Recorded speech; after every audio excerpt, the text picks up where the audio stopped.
Hello and welcome. We'll be moving through some more knee activity and then we'll start to tie all of this together. So we'll work through your toes, your calves, your knees, and then we'll start on your thighs. Yes, that's probably going to be long, as well as core and spine will probably be really long because there's so many different poses to do and they're honestly my favorite. So we'll get started. We've done this pose before, but I'll go through it again. We'll build from the ground up and we'll get started. If you need to, and you have difficulty coming down and taking a seat, maybe it really bothers your knees at this point, have no fear. Tons of options. So, your first option is to come down to your mat.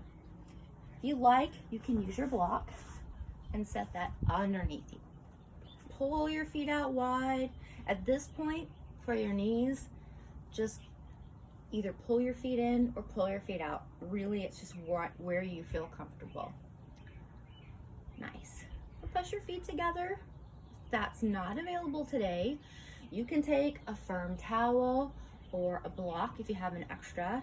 Anything that will fit in between your feet that makes you comfortable. Now root down through your sits bones. Feel as though you're pulling your tailbone down into the earth.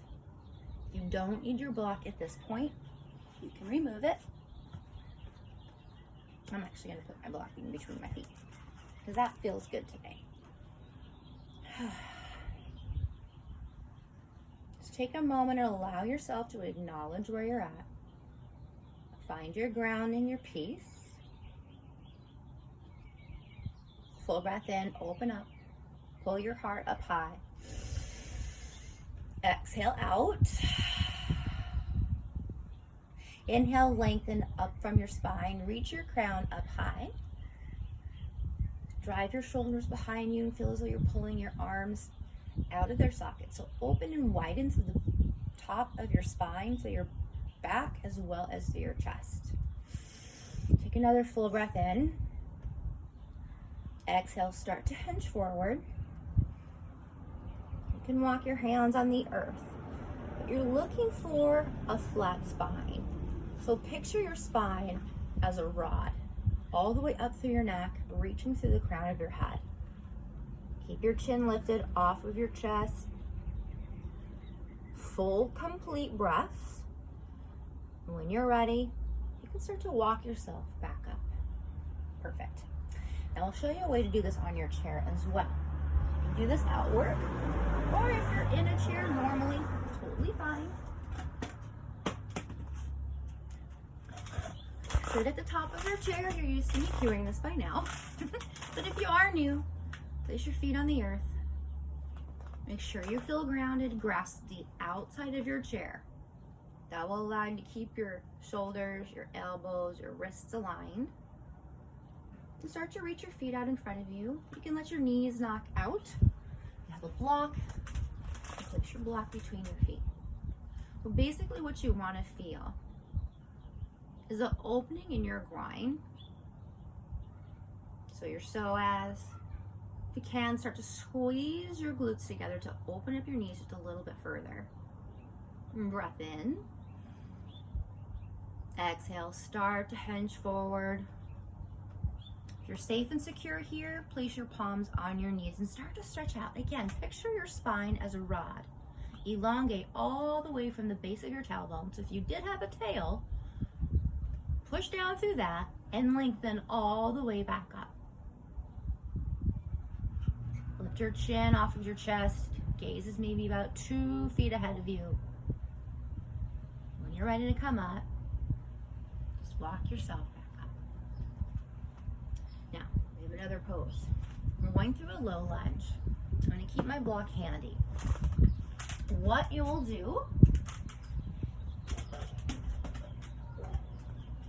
have a seat on your chair.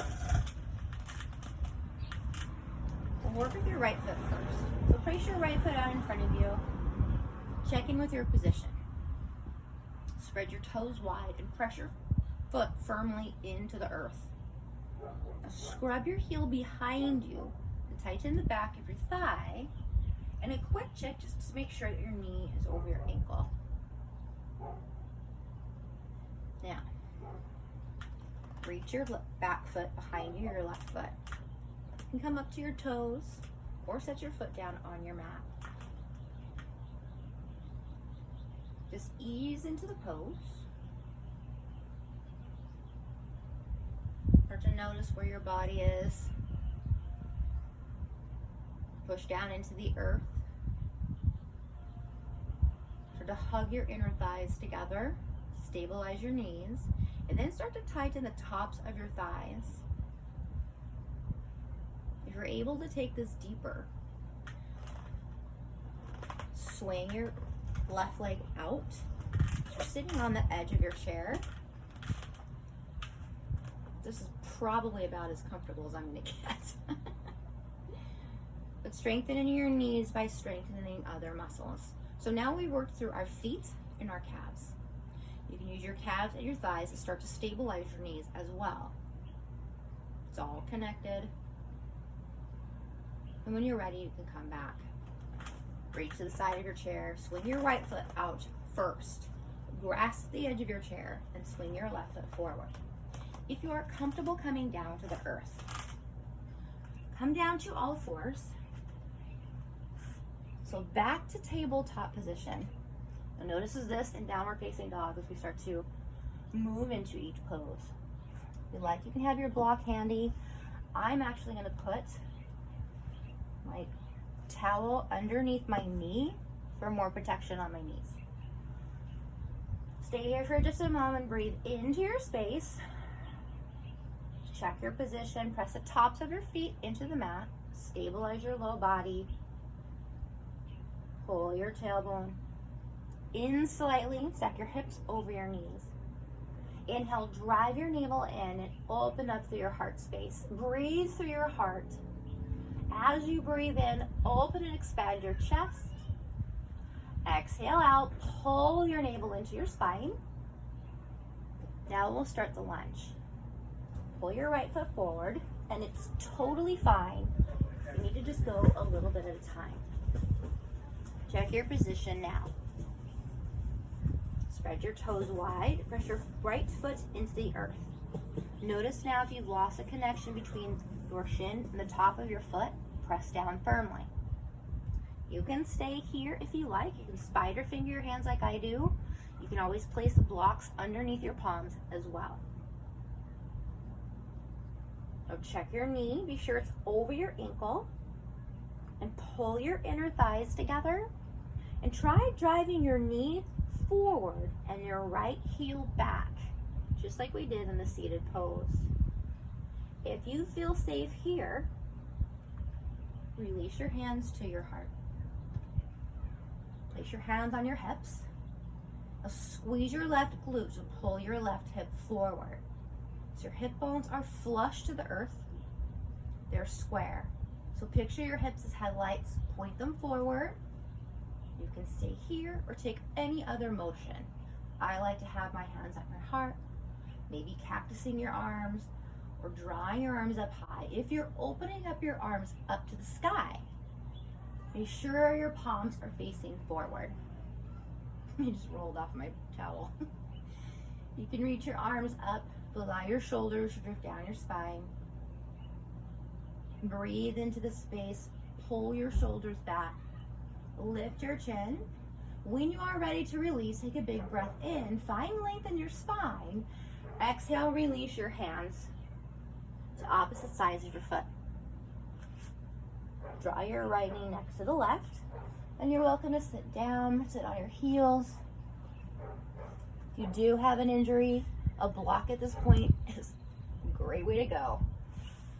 And we'll move into child's pose. Reach your arms out. Take a full breath in. Lift your heart up to your chin. Exhale, pull your tailbone down to your heels.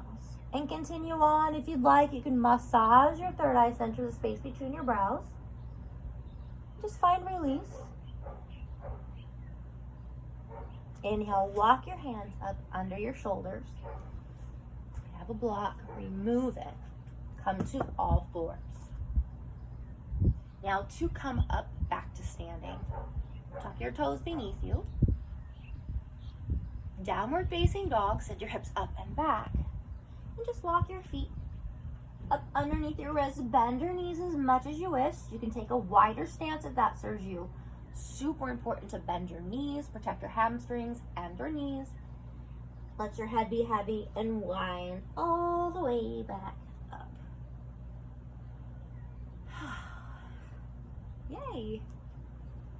Nice work, everyone. Join me tomorrow. We'll do a longer flow. We'll start to map all this out and start to join all of our body parts. Then you'll start to understand how each pose can serve you in a different way and support you in a different way. Thank you so much for sticking with me.